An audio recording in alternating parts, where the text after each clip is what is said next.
Soal nomor 1, bagaimana filsafat ilmu mengatasi dan memperkuat eksistensi, keilmiahan, serta nilai-nilai dalam ilmu pendidikan. Peran filsafat ilmu mengawasi dan memperkuat ilmu pendidikan. Filsafat ilmu menjadi landasan utama yang mengokohkan posisi pendidikan sebagai disiplin ilmu yang sah dan mapan. Melalui kajian ontologi, ia merumuskan hakikat, objek, dan batasan pendidikan, sehingga pendidikan tidak sekedar dianggap praktik kebiasaan, melainkan memiliki keberadaan ilmiah yang jelas. Lewat epistemologi, filsafat ilmu menetapkan standar cara memperoleh, menyusun, dan menguji pengetahuan pendidikan agar selalu rasional, sistematis, dan dapat dipertanggungjawabkan kebenarannya. Sementara itu, melalui aksiologi, ia memastikan seluruh isi dan praktik pendidikan senantiasa berlandaskan nilai etika, moral, dan kemanusiaan. Dengan begitu, filsafat ilmu berfungsi mengawasi agar ilmu pendidikan tetap kokoh, ilmiah, dan bernilai luhur. Selanjutnya, soal nomor 2, peran pendidikan memperkuat pertimbangan filsafat ilmu. Hubungan keduanya bersifat timbal balik. Pendidikan menjadi tempat penerapan nyata sekaligus uji kebenaran dari gagasan-gagasan filsafat. Ketika pendidikan berjalan bermakna dan berhasil membentuk manusia yang berkualitas, berarti pemikiran filsafat yang melandasinya terbukti relevan dan benar. Tetapi, di sisi lain, masalah-masalah yang baru muncul dalam dunia pendidikan memicu pertanyaan mendasar yang menjadi bahan utama pengembangan filsafat ilmu. Dan selain itu, pendidikan mewujudkan nilai-nilai filsafat menjadi kenyataan hidup, sehingga filsafat ilmu tidak hanya menjadi teori, tetapi menjadi pedoman nyata yang terus tumbuh seiring dinamika pendidikan. Selanjutnya yaitu soal nomor 3, filsafat ilmu sebagai pisau analisis dalam pendidikan. Filsafat ilmu disebut sebagai pisau analisis karena memiliki 3 alat kajian yang mampu membedah masalah pendidikan sampai ke akar-akarnya. Yaitu yang pertama, ontologi.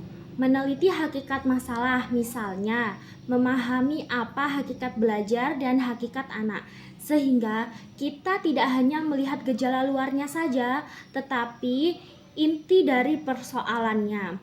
Dan yang kedua yaitu epistemologi, mengkaji kebenaran dan cara memperoleh pengetahuan. Misalnya, menganalisis apakah metode dan penyusunan kurikulum sudah benar dan sesuai cara berpikir siswa.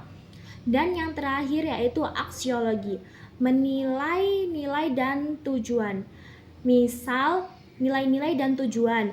Misal, meninjau apakah praktik pendidikan sudah mengarah pada kebaikan dan tujuan mulia atau justru menyimpang. Nah, ketiga hal ini menjadi filsafat ilmu, alat analisis yang lengkap, tajam, dan mendasar dalam menyelesaikan masalah pendidikan.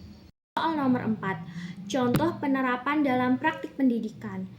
Yang pertama yaitu kebijakan atau pendidikan inklusif. Berdasarkan pandangan bahwa setiap manusia bernilai dan setara atau ontologi, menggunakan pendekatan beragam sesuai kebutuhan atau epistemologi, serta menjunjung nilai keadilan dan persamaan hak atau aksiologi. Dan yang kedua yaitu kurikulum. Kurikulum merdeka, memandang siswa sebagai subjek aktif yang mempunyai potensi unik atau ontologi, mengutamakan pembangunan pengetahuan lewat pengalaman atau epistemologi, dan bertujuan membentuk karakter serta kemandirian atau aksiologi. Dan yang ketiga yaitu pembelajaran atau pembelajaran berbasis masalah, menempatkan masalah sebagai sumber pengetahuan atau ontologi, mengajarkan cara mencari solusi lewat penelitian dan diskusi atau epistemologi, serta melatih nilai berpikir kritis dan tanggung jawab atau aksiologi. Dan yang terakhir yaitu adalah kesimpulannya.